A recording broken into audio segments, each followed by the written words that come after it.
Political change, the Anglo-Saxon world. By the end of the 19th century, the United Kingdom had created an identifiable subunit within the ambit of European civilization, with an historical destiny diverging from that of the European continent. The components of this Anglo-Saxon world included growing British communities in Canada, Australia, New Zealand and South Africa, the first and last containing other important national elements, too, and at the heart of it were two great Atlantic nations, one the greatest world power of the 19th century, one that of the next.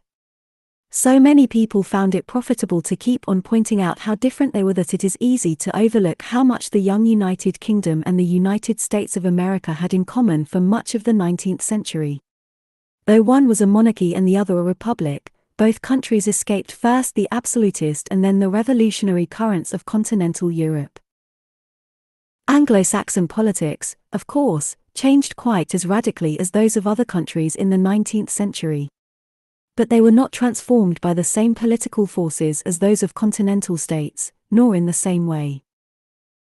Their similarity arose in part because for all their differences the two countries shared more than they usually admitted. One aspect of their curious relations was that Americans could still without a sense of paradox call England the mother country. The heritage of English culture and language was for a long time paramount in the United States. Immigration from other European countries only became overwhelming in the second half of the 19th century. Though by the middle of the century many Americans, perhaps most, already had the blood of other European nations in their veins, the tone of society was long set by those of British stock. It was not until 1837 that there was a president who did not have an English, Scottish or Irish surname. The next would not be until 1901, and there have been only 5 such down to the present day. Post-colonial problems made, as they did in far later times, for emotional, sometimes violent, and always complex relations between the United States and the United Kingdom. But they were also much more than this. They were, for example, shot through with economic connections. Far from dwindling, as had been feared, after independence, commerce between the two countries had gone from strength to strength. English capitalists found the United States an attractive place for investment even after repeated and unhappy experiences with the bonds of defaulting states. British money was heavily invested in American railroads, banking and insurance. Meanwhile, the ruling elites of the two countries were at once fascinated and repelled by each other. Some Englishmen commented acidly on the vulgarity and rawness of American life, but others warmed as if by instinct to its energy, optimism and opportunity. Americans found it hard to come to terms with monarchy and hereditary titles but sought to penetrate the fascinating mysteries of English culture and society no less eagerly for that. More striking than the huge differences between them was what the United Kingdom and the United States had in common when considered from the standpoint of continental Europe. Above all, both were able to combine liberal and democratic politics with spectacular advances in wealth and power. They did this in very different circumstances, but at least one was common to both: the fact of isolation. Great Britain had the Channel between herself and Europe, the United States had the Atlantic Ocean. This physical remoteness long masked from Europeans the potential strength of the young republic and the huge opportunities facing it in the West, whose exploitation was to be the greatest achievement of American nationalism. At the Peace of 1783, the British had defended the Americans' frontier interests in such a way that there inevitably lay ahead a period of expansion for the United States. What was not clear was how far it might carry nor what other powers it might involve. This was in part a matter of geographical ignorance. No one knew for certain what the western half of the continent might contain. For decades, the huge spaces just across the eastern mountain ranges would provide a big enough field of expansion. In 1800, the United States was still psychologically and actually very much a matter of the Atlantic seaboard and the Ohio Valley. If at first its political frontiers were ill-defined, they imposed relations with France, Spain and the United Kingdom. Nonetheless, if the settlement of frontier disputes could be arranged, then a practical isolation might be attained, for the only other interests which might involve Americans in the affairs of other countries were, on the one hand, trade and the protection of her nationals abroad, and, on the other, foreign intervention in the affairs of the United States. The French Revolution appeared briefly to pose the chance of the latter, and caused a quarrel, but for the most part it was frontiers and trade which preoccupied American diplomacy under the young republic. Both also aroused powerful and often divisive or potentially divisive forces in domestic politics. The American aspiration to non-involvement with the outside world was already clear in 1793, when the troubles of the French Revolutionary War led to a neutrality proclamation rendering American citizens liable to prosecution in American courts if they took any part in the Anglo-French War. The bias of American policy already expressed in this received its classical formulation in 1796. In the course of Washington's farewell address to his friends and fellow citizens as his second term as president drew to a close, he chose to comment on the objectives and methods which a successful Republican foreign policy should embody, in language to be deeply influential both on later American statesmen and on the national psychology. In retrospect, what is now especially striking about Washington's thoughts is their predominantly negative and passive tone. The great rule of conduct for us, he began, in regard to foreign nations is, in extending our commercial relations, to have with them as little political connection as possible. Europe has a set of primary interests, he continued, which to us have none, or a very remote relation. Our detached and distant situation invites and enables us to pursue a different course. It is our true policy to steer clear of permanent alliances with any portion of the foreign world. Moreover, Washington also warned his countrymen against assumptions of permanent or special hostility or friendship with any other nation. In all this there was no hint of America's future destiny as a world power. Washington did not even consider any other than European relations. America's future Pacific and Asian role was inconceivable in 1796. By and large, a pragmatic approach, case by case, to the foreign relations of the young republic was indeed the policy pursued by Washington's successors in the presidency. There was only one war with another great power, that between the United States and Great Britain in 1812. Besides contributing to the growth of nationalist feeling in the young republic, the struggle led both to the appearance of Uncle Sam as the caricature embodiment of the nation and to the composition of the Star-Spangled Banner, which became the national anthem. More importantly, it marked an important stage in the evolving relations of the two countries. Officially, British interference with trade during the struggle with the Napoleonic blockade had caused the American declaration of war, but more important had been the hopes of some Americans that the conquest of Canada would follow. It did not, and the failure of military expansion did much to determine that the future negotiation of the boundary problems with the British should be by peaceful negotiation. Though Anglophobia had been aroused again in the United States by the war, the fighting, which had its humiliations for both sides, cleared the air. In future boundary disputes it was tacitly understood that neither American nor British governments were willing to consider war except under extreme provocation. In this setting the northern boundary of the United States was soon agreed as far west as the Stony Mountains, as the Rockies were then called. In 1845 it was carried further west to the sea, and by then the disputed main boundary, too, had been agreed. The greatest change in American territorial definition was brought about by the Louisiana Purchase. Roughly speaking, Louisiana was the area between the Mississippi and the Rockies. In 1803 it belonged, if somewhat theoretically, to the French, the Spanish having ceded it to them in 1800. This change had provoked American interest, if Napoleonic France envisaged a revival of French-American empire. New Orleans, which controlled the mouth of the river down which so much American commerce already passed, was of vital importance. It was to buy freedom of navigation on the Mississippi that the United States entered a negotiation which ended with the purchase of an area larger than the then total area of the Republic. On the modern map it includes Louisiana, Arkansas, Iowa, Nebraska, both the Dakotas, Minnesota west of the Mississippi, most of Kansas, Oklahoma, Montana, Wyoming and a big piece of Colorado. The price was $11,250,000. This was the largest sale of land of all time and its consequences were appropriately huge. It transformed American domestic history.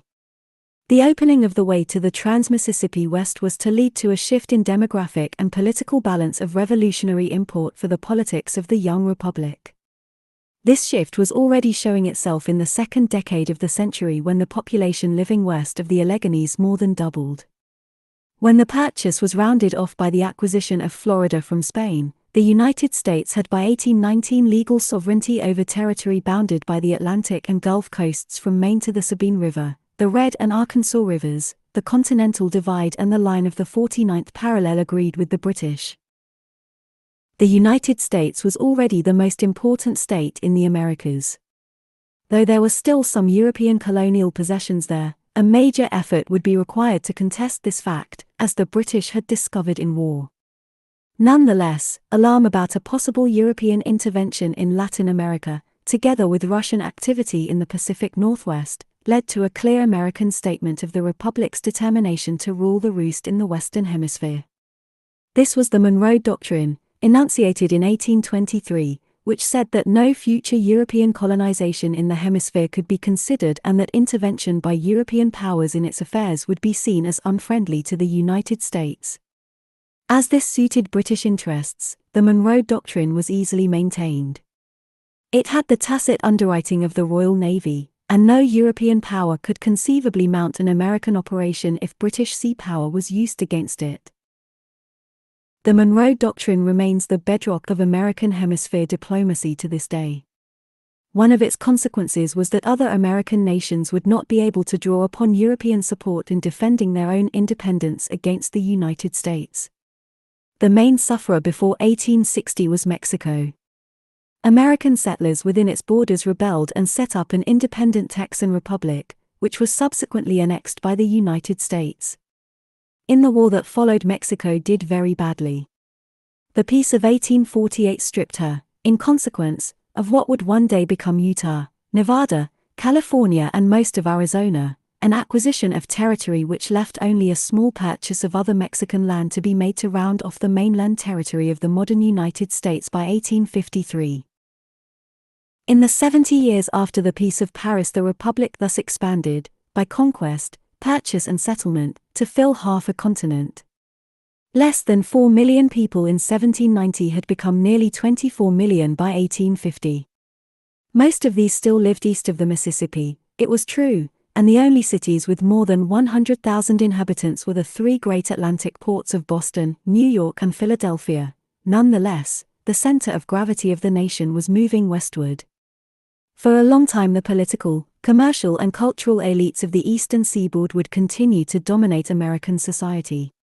But from the moment that the Ohio Valley had been settled, a Western interest had been in existence. Washington's farewell address had already recognized its importance. The West was an increasingly decisive contributor to the politics of the next 70 years, until there came to a head the greatest crisis in the history of the United States and one which settled her destiny as a world power. Expansion, both territorial and economic, shaped American history as profoundly as the democratic bias of her political institutions. Its influence on those institutions, too, was very great and sometimes glaring, sometimes they were transformed. Slavery is the outstanding example. When Washington began his presidency, there were a little under 700,000 black slaves within the territories of the Union. This was a large number, but the framers of the Constitution paid no special attention to them, except in so far as questions of political balance between the different states were involved. In the end, it had been decided that a slave should count as 3/5 of a free man in deciding how many representatives each state should have. Within the next half-century, three things revolutionized this state of affairs. The first was an enormous extension of slavery. It was driven by a rapid increase in the world's consumption of cotton, above all in its consumption by the mills of England. This led to a doubling of the American crop in the 1820s and then its doubling again in the 1830s. By 1860, cotton provided 2/3 of the value of the total exports of the United States. This huge increase was obtained largely by cropping new land, and new plantations meant more labor. By 1820 there were already 1.5 million slaves, by 1860 about 4 million. In the southern states, slavery had become the foundation of the economic system. Because of this, Southern society became even more distinctive. It had always been aware of the ways it differed from the more mercantile and urban northern states, but now its peculiar institution, as slavery was called, came to be regarded by Southerners as the essential core of a particular civilization. By 1860, many of them thought of themselves as a nation, with a way of life they idealized and believed to be threatened by tyrannous interference from the outside. The expression and symbol of this interference was, in their view, the growing hostility of Congress to slavery. That slavery became a political issue was the second development changing its role in American life. It was part of a general evolution in American politics evident also in other ways. The early politics of the Republic had reflected what were to be later called sectional interests, and the farewell address itself had drawn attention to them. Roughly speaking, they produced political parties reflecting, on the one hand, mercantile and business interests, which tended to look for strong federal government and protectionist legislation, and on the other, agrarian and consumer interests, which tended to assert the rights of individual states and to advocate cheap money policies. At that stage, slavery was hardly a political question, although politicians sometimes spoke of it as an evil which must succumb, though no one quite knew how, with the passage of time. Such quiescence had gradually to change, partly as a result of the inherent tendencies of American institutions, partly because of social change. Judicial interpretation gave a strongly national and federal emphasis to the Constitution. At the same time as congressional legislation was thus given new potential force, the lawmakers were becoming more representative of American democracy. The presidency of Andrew Jackson has traditionally been seen as especially important in this. The growing democratization of politics reflected other changes. The United States was not to be troubled by an urban proletariat of those driven off the land, because in the West the possibility long existed of realizing the dream of independence. The social ideal of the independent smallholder could remain central to the American tradition. The opening up of the western hinterland by the Louisiana Purchase was as important in revolutionizing the distribution of wealth and population which shaped American politics as was the commercial and industrial growth of the North. Above all, the opening of the West transformed the question of slavery. There was great scope for dispute about the terms on which new territories should be joined to the Union. As the organization first of the Louisiana Purchase and then territory taken from Mexico had to be settled, the inflammatory question was bound to be raised: was slavery to be permitted in the new territories? A fierce anti-slavery movement had arisen in the North, which dragged the slavery issue to the forefront of American politics and kept it there until it overshadowed every other question. Its campaign for the ending of the slave trade and for the eventual emancipation of the slaves stemmed from much the same forces which had produced similar demands in other countries towards the end of the 18th century. But the American movement was importantly different, too. In the first place, it was confronted with a growth of slavery at a time when it was disappearing elsewhere in the Europeanized world, so that the universal trend seemed to be at least checked, if not reversed, in the United States. Secondly, it involved a tangle of constitutional questions because of argument about the extent to which private property could be interfered with in individual states where local laws upheld it, or even in territories that were not yet states. Moreover, the anti-slavery politicians brought forward a question which lay at the heart of the Constitution, and, indeed, of the political life of every European country, too: who was to have the last word? The people was sovereign, that was clear enough. But was the people the majority of its representatives in Congress, or the populations of individual states acting through their state legislatures and asserting the indefeasibility of their rights even against Congress? Thus slavery came by mid-century to be entangled with almost every question raised by American politics. These great issues were just contained so long as the balance of power between the southern and northern states remained roughly the same. Although the North had a slight preponderance of numbers, the crucial equality in the Senate, where each state had 2 senators, regardless of its population or size, was maintained. Down to 1819, new states were admitted to the Union on an alternating system: 1 slave, 1 free. There were then 11 of each. Then came the first crisis, over the admission of the state of Missouri. In the days before the Louisiana Purchase, French and Spanish law permitted the state's constitution. There was great public stir and debate about sectional advantage. There was even talk of secession from the Union, so strongly did some Southerners feel. Yet the moral issue was muted. It was still possible to reach a political answer to a political question by the Missouri Compromise, which admitted Missouri as a slave state, but balanced her by admitting Maine at the same time, and prohibiting any further extension of slavery in United States territory north of the line of latitude 36 degrees 30. This confirmed the doctrine that Congress had the right to keep slavery out of new territories if it chose to exercise it, but there was no reason to believe that the question would again arise for a long time. Indeed, so it proved until a generation had passed. But already some had foreseen the future. Thomas Jefferson, a former president and the man who drafted the Declaration of Independence, wrote that he considered it at once as the knell of the Union, and another, future, president wrote in his diary that the Missouri question was a mere preamble, a title page to a great, tragic volume. Yet the tragedy did not come to a head for another 40 years. In part this was because Americans had much else to think about, territorial expansion above all, and in part because no question arose of incorporating territories suitable for cotton growing, and therefore requiring slave labor, until the 1840s. But there were soon forces at work to agitate public opinion, and they would be effective when the public was ready to listen. It was in 1831 that a newspaper was established in Boston to advocate the unconditional emancipation of Negro slaves. This was the beginning of the abolitionist campaign of increasingly embittered propaganda, electoral pressure upon politicians in the North, assistance to runaway slaves and opposition to their return to their owners after recapture, even when the law courts said they must be sent back. Against the background abolitionists provided, a struggle raged in the 1840s over the terms on which territory won from Mexico should be admitted.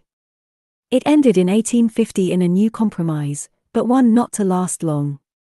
From this time, politics was strained by increasing feelings of persecution and victimization among the Southern leaders and a growing arrogance on their part in the defense of their state's way of life. National party allegiances were already affected by the slavery issue. The Democrats took their stand on the finality of the 1850 settlement. The next decade brought dissent into disaster. The need to organize Kansas blew up the truce which rested on the 1850 Compromise and brought about the first bloodshed as abolitionists strove to bully pro-slavery Kansas into accepting their views. There emerged a Republican Party in protest against the proposal that the people living in the territory should decide whether Kansas should be slave or free. Kansas was north of the 36 degrees 30 line. The anger of abolitionists now mounted, too, whenever the law supported the slave owner, as it did in a notable Supreme Court decision in 1857, in the Dred Scott case, which returned a slave to his master. In the South, on the other hand, such outcries were seen as incitements to disaffection among the blacks and a determination to use the electoral system against Southern liberties, a view which was, of course, justified, because the abolitionists, at least, were not men who would compromise, though they could not get the Republican Party to support them. The Republican presidential candidate in the election of 1860 campaigned on a program which, in so far as it concerned slavery, envisaged only the exclusion of slavery from all territories to be brought into the Union in the future. This was already too much for some Southerners. Although the Democrats were divided, the country voted on strictly sectional grounds in 1860. The Republican candidate, Abraham Lincoln, who was to prove the greatest of American presidents, was elected by northern states, together with the two Pacific Coast ones. This was the end of the line for many Southerners. South Carolina formally seceded from the Union as a protest against the election. In February 1861 it was joined by 6 other states, and the Confederate States of America, which they set up, had its provisional government and president installed a month before President Lincoln was inaugurated in Washington. Each side accused the other of revolutionary designs and behavior. It is very difficult not to agree with both of them. The heart of the Northern position, as Lincoln saw, was that democracy should prevail, a claim assuredly of potentially limitless revolutionary implication. In the end, what the North achieved was indeed a social revolution in the South. On the other side, what the South was asserting in 1861, and 3 more states joined the Confederacy after the first shots were fired, was that it had the same right to organize its life as had, say, revolutionary Poles or Italians in Europe. It is unfortunate, but generally true, that the coincidence of nationalist claims with liberal institutions is rarely exact, or even close, and never complete, but the defense of slavery was also a defense of self-determination. At the same time, though such great issues of principle were certainly at stake, they presented themselves in concrete, personal and local terms which make it very difficult to state clearly the actual lines along which the Republic divided for the great crisis of its history and identity. They ran through families, towns and villages, religions, and sometimes around groups of different colors. It is the tragedy of civil wars to be like that. Once underway, war has a revolutionary potential of its own.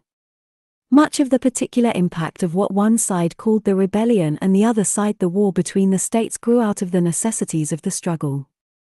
It took 4 years for the Union forces to beat the Confederacy, and in that time an important change had occurred in Lincoln's aims. At the beginning of the war he had spoken only of restoring the proper order of affairs. There were things happening in the southern states, he told the people, too powerful to be suppressed by the ordinary course of judicial proceedings, and they would require military operations. This view broadened into a consistent reiteration that the war was fundamentally about preserving the Union. Lincoln's aim in fighting was to reunite the states which composed it. For a long time this meant that he failed to satisfy those who sought from the war the abolition of slavery. But in the end he came round to it. In 1862 he could still say in a public letter that if I could save the Union without freeing any slave, I would do it, and if I could save it by freeing all the slaves I would do it, and if I could save it by freeing some and leaving others alone, I would also do that. But he did so at a moment when he had already decided that he must proclaim the emancipation of slaves in the rebel states. That became effective on New Year's Day 1863, thus the nightmare of Southern politicians was reality at last, though only because of the war they had courted. It transformed the nature of the struggle, though not at once very obviously. In 1865 the final step was taken in an amendment to the Constitution which prohibited slavery anywhere in the United States. By that time the Confederacy was defeated, Lincoln had been murdered, and the cause which he had imperishably summed up as government of the people, by the people, for the people was safe. In the aftermath of its military victory that cause could hardly appear as an unequivocally noble or righteous one to all Americans, but its triumph was pregnant with importance not only for America but for mankind. It was the only political event of the century whose implications were as far-reaching as, say, the Industrial Revolution. The war settled the future of the continent. One great power would continue to dominate the Americas and exploit the resources of the richest untapped domain yet known to be open to man. That fact in due course settled the outcome of 2 world wars and therefore the history of the world. The Union armies also decided that the system which would prevail in American politics would be the democratic one. This was not, perhaps, always true in the sense of Lincoln's words, but the political institutions which in principle provided for the rule of the majority were henceforth secure from direct challenge. This was to have the incidental effect of linking democracy and material well-being closely in the minds of Americans. Industrial capitalism in the United States would have a great pool of ideological commitment to draw upon when it faced its later critics. There were other domestic consequences, too. The most obvious were new battles over the demand by African Americans for full equality and democratic rights. Before, servile status had been the barrier separating the overwhelming majority of blacks. There had always been a few free African Americans from whites, and it had been upheld by legal sanctions. Emancipation swept away the framework of legal inferiority and replaced this with the framework, or myth, of democratic equality when very few white Americans were ready to give this social reality. Millions of blacks in the South were suddenly free. They were also for the most part uneducated, largely untrained except for field labor, and often, at least to begin with, without leadership of their own. Naturally, they appealed for support to the occupying armies of the Union, but sometimes found that these were as racist as the Southerners they already knew. When the occupation ended, blacks were also ejected from the legislatures and public offices of the Southern states in which they had briefly been able to serve. In some places they disappeared from the polling booths, too. Legal disabilities were replaced by a social and physical coercion which was sometimes harsher than had been the old regime of slavery. The slave at least had the value to his master of being an investment of capital. He was protected like other property and was usually ensured a minimum security and maintenance. Competition in a free labor market at a moment when the economy of large areas of the South was in ruins, with impoverished whites struggling for subsistence, was disastrous for many African Americans. But in spite of the constant pressure from whites for social subordination and economic deprivation, most blacks celebrated their freedom, and they found ways of both eking out an existence and seeking social and educational betterment, even if it would take another 100 years before full equality again would come on the agenda in the South. As another consequence of the war, the United States retained a two-party system. Between them, Republicans and Democrats have continued to divide the presidency to this day, not often threatened by third parties. There was nothing to make this probable before 1861. Many parties had come and gone, reflecting different movements in American society. But the war was to rivet upon the Democratic Party a commitment to the Southern cause which at first was a grave handicap because it carried the stigma of disloyalty. No Democrat was president until 1885. Correspondingly, it won for the Republicans the loyalty of northern states and the hopes of radicals who saw in them the saviors of the Union and democracy, and the liberators of the slave. Before the inadequacy of these stereotypes was clear, the parties were so deeply rooted in certain states that their predominance in them, let alone survival, was unchallengeable. 20th century American politics would proceed by internal transformation of the two great parties, which long reflected their primitive origins. For the moment, the Republicans of 1865 had it all their own way. Perhaps they would have found a way to reconcile at least some elements in the South if Lincoln had lived. As it was, the impact of their policies upon a defeated and devastated South made the Reconstruction years bitter ones. Many Republicans strove honestly to use the power they had to ensure democratic rights for the blacks, thus they ensured the future hegemony of the Democrats in the South. But by the 1870s, most of those who supported the Republicans in the North had given up on the political aims of Reconstruction. They simply wanted a return to stability and emphasized national economic expansion, even if that meant ignoring the gradual disenfranchisement of African Americans in the South. The expansion of America had been going on for 70 years and was already prodigious. Its most striking manifestation had been territorial. It was about to become economic. The phase of America's advance to the point at which her citizens would have the highest per capita income in the world was just opening in the 1870s. In the euphoria of this huge blossoming of confidence and expectation, all political problems seemed for a while to have been solved. Under Republican administrations, Americans turned, not for the last time, to the assurance that the business of America was not political debate, but business. The South remained largely untouched by the new prosperity and slipped even further behind the North. It had no political leverage until an issue capable of bringing support to the Democrats in other sections turned up. Meanwhile, the North and West could look back with confidence that the astonishing changes of the previous 70 years promised even better times ahead. Foreigners could feel this, too. That is why they were coming to the United States in growing numbers, 2.5 million in the 1850s alone. They fed a population which had grown from just over 5.25 million in 1800 to nearly 40 million in 1870.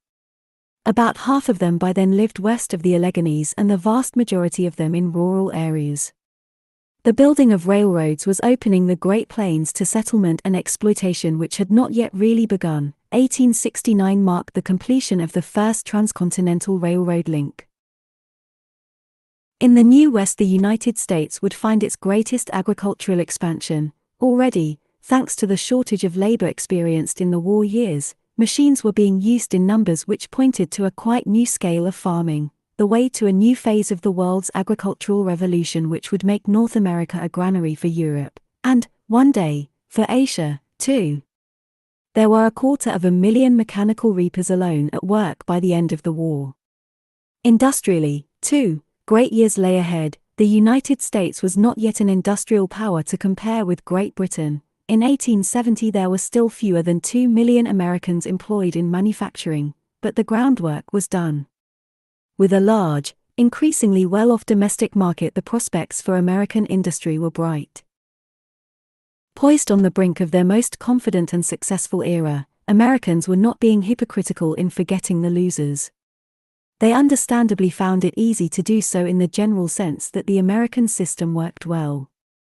The blacks and the poor whites of the South now joined the Indian, who had been a loser steadily for 2 centuries and a half, as the forgotten failures.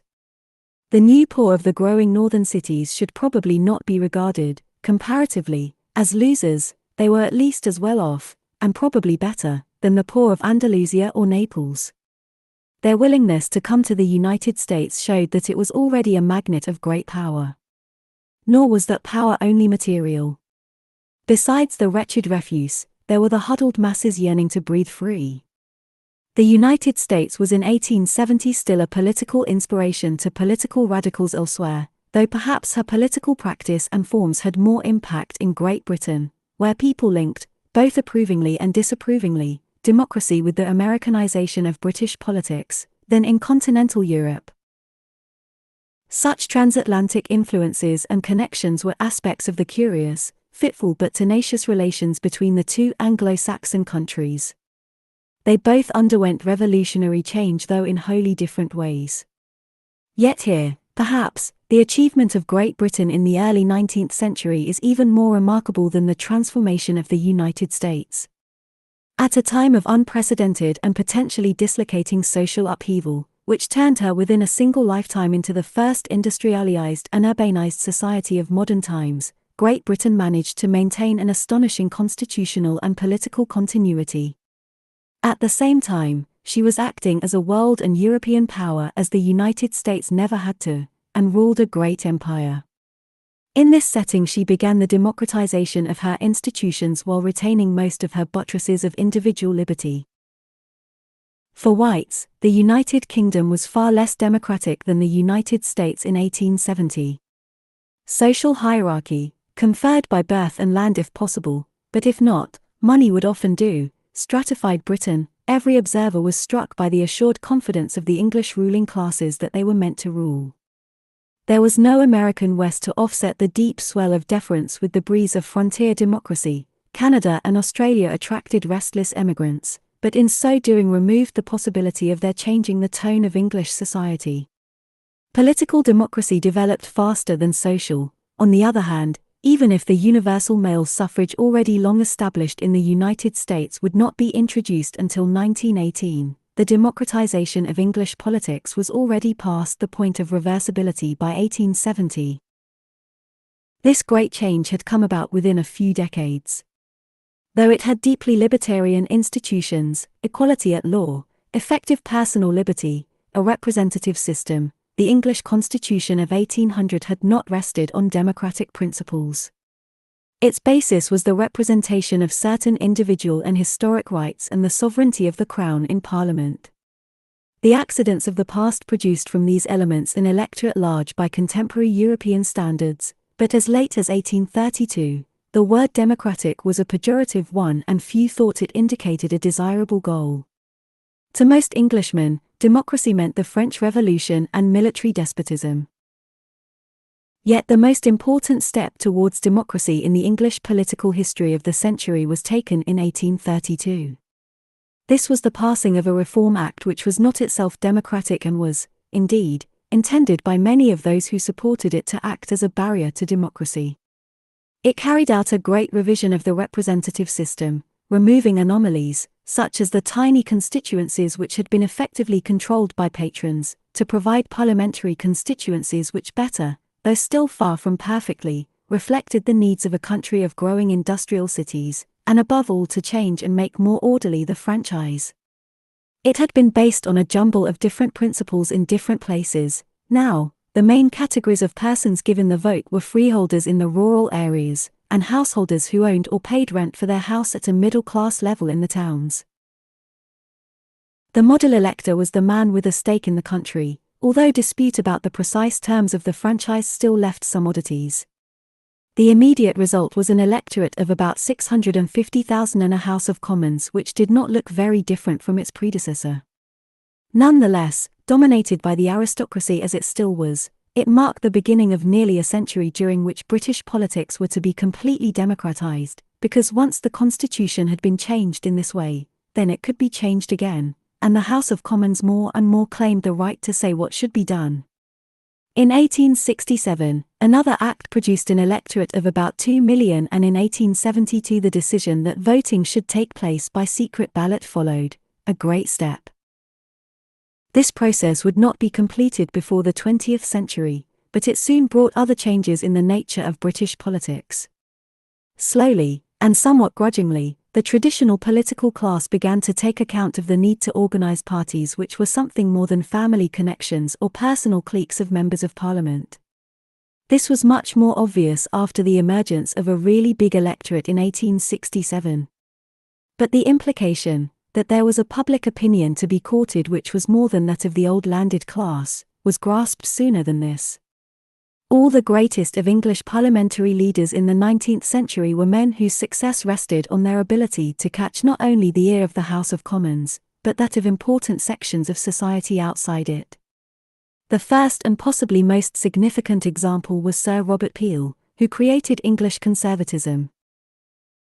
By accepting the verdicts of public opinion, he gave conservatism a pliability which always saved it from the intransigence into which the right was tempted in so many European countries. The great political quarrel of Corn Law Repeal demonstrated this. It was not only about economic policy, it was also about who should govern the country, and was in some ways a complementary struggle to that for parliamentary reform before 1832. By the middle of the 1830s the Conservatives had been brought by Peel to accept the consequences of 1832, and in 1846 he was just able to make them do the same over the Protective Corn Laws, whose disappearance showed that landed society no longer had the last word. Vengefully, his party, the stronghold of the country gentlemen who considered the agricultural interests the embodiment of England, and themselves the champions of those agricultural interests, turned on Peel soon afterwards and rejected him. They were right in sensing that the whole tendency of his policy had been directed to the triumph of the free trade principles, which they associated with the middle-class manufacturers. Their decision divided their party and condemned it to paralysis for 20 years, but Peel had in fact rid them of an incubus.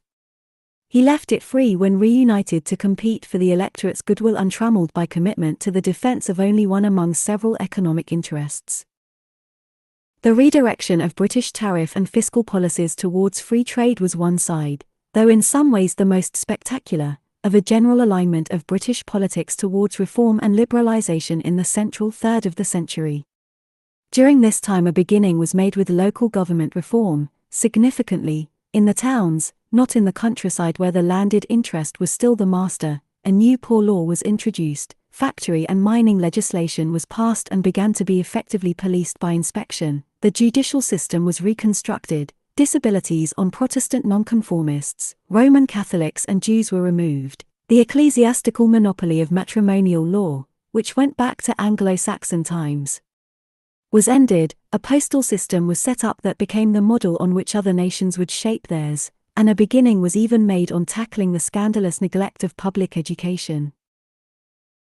All this was accompanied by unprecedented growth in wealth, whose confident symbol was the holding in 1851 of a great exhibition of the world's wares in London under the patronage of the Queen herself and the direction of her consort.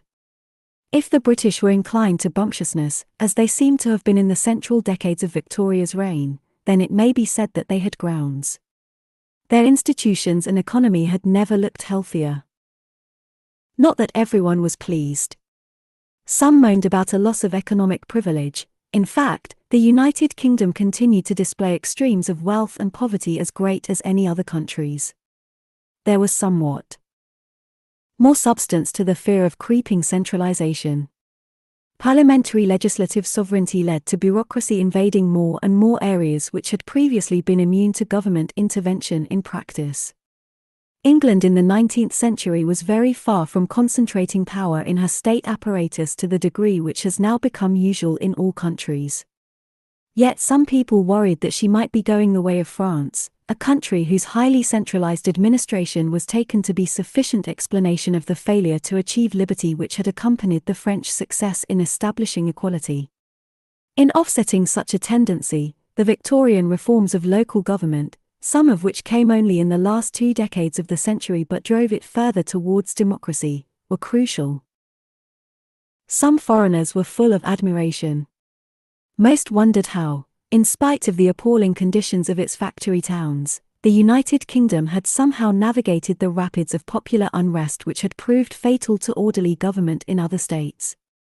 Britain had deliberately undertaken huge reconstructions of its institutions at a time when the dangers of revolution were clearly apparent elsewhere, and had emerged unscathed, its power and wealth enhanced and the principles of liberalism even more apparent in its politics. British statesmen and historians gloried in reiterating that the essence of the nation's life was freedom, in a famous phrase, broadening down from precedent to precedent. Englishmen seemed fervently to believe this, yet it did not lead to license. The country did not have the advantages of geographical remoteness and almost limitless land which were enjoyed by the United States, and even the United States had fought one of the bloodiest wars in human history to contain a revolution.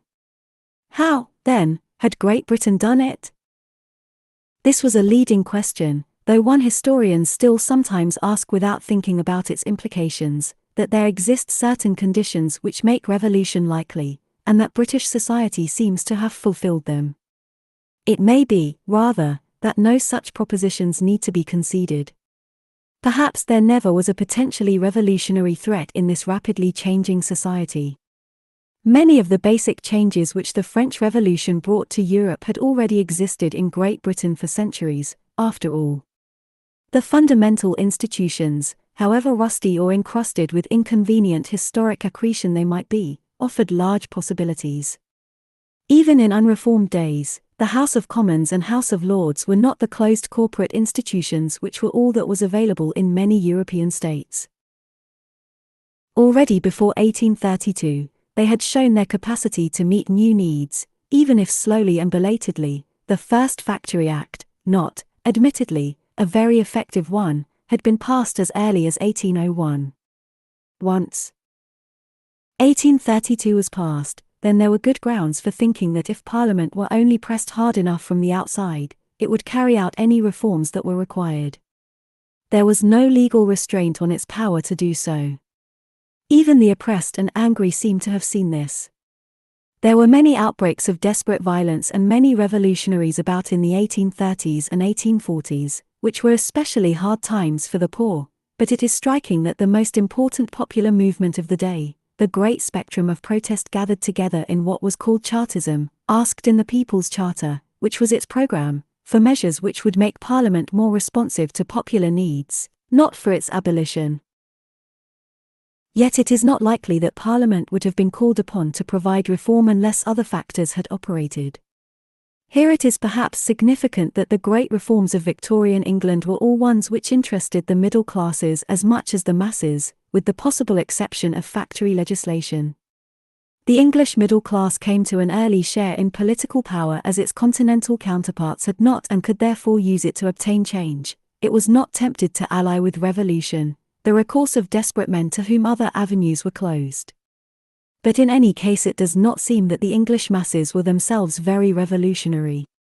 At any rate, their failure to act in a revolutionary way has caused much distress to later left-wing historians. Whether this is because their sufferings were too great, not great enough, or whether simply there were too many differences between different sections of the working class has been much disputed. But it is at least worth noticing, as did contemporary visitors, that in England traditional patterns of behaviour died hard. It was long to remain a country with habits of deference to social superiors which forcibly struck foreigners, especially Americans. Moreover, there were working-class organisations which provided alternatives to revolution. They were often Victorian in their admirable emphasis on self-help, caution, prudence and sobriety. Of the elements making up the great English labour movement, only the political party which bears that name was not in existence already before 1840, the others were mature by the 1860s. The friendly societies for insurance against misfortune, the cooperative associations and, above all, the trades unions all provided effective channels for personal participation in the improvement of working-class life, even if at first only to a few and slowly. This early maturity was to underlie the paradox of English socialism, its later dependence on a very conservative and unrevolutionary trade union movement, for a long while the largest in the world. Once the 1840s were over, economic trends may have helped to allay discontent.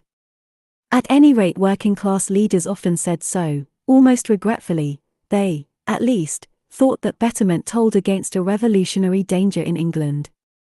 As the international economy picked up in the 1850s, good times came to the industrial cities of a country which was the workshop of the world and its merchant, banker and insurer, too.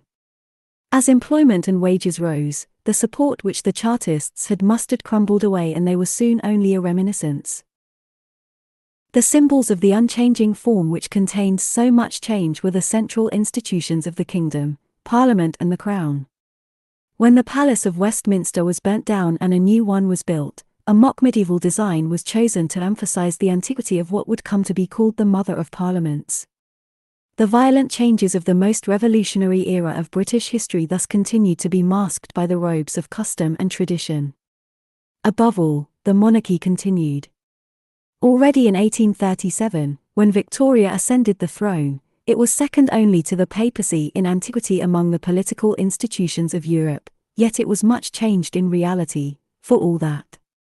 It had been brought very low in public esteem by George III's successor, the worst of English kings, and not much enhanced by his heir. Victoria and her husband were to make it unquestionable, except by a very few Republicans. In part this was against the grain for the Queen herself.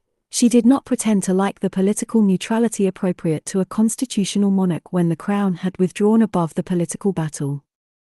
Nonetheless, it was in her reign that this withdrawal was seen to be made.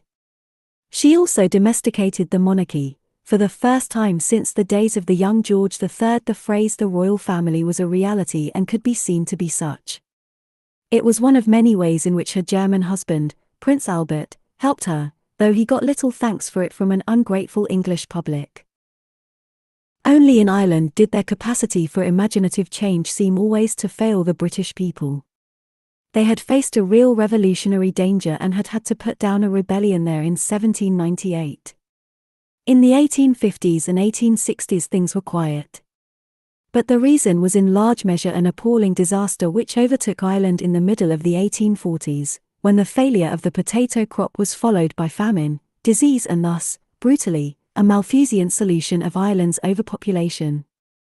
For the moment, the demand for the repeal of the Act of Union, which had joined her to Great Britain in 1801, was muted. The dislike of her predominantly Catholic population for an alien and established Protestant church was in abeyance, and there was no serious disturbance among a peasant population feeling no loyalty to absentee English landlords, or, for that matter, to the resident but equally grasping and more numerous Irish landlords, who exploited tenant and labourer alike.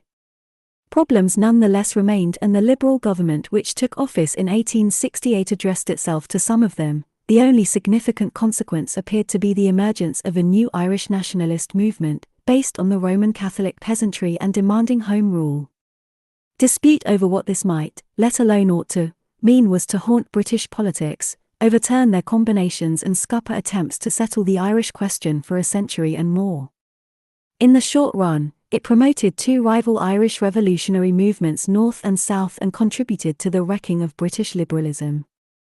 Thus Ireland, after 1,000 years, began again to make a visible mark on world history, though, of course, she had already made one less obviously earlier in the century through the emigration of so many of her people to the United States of America.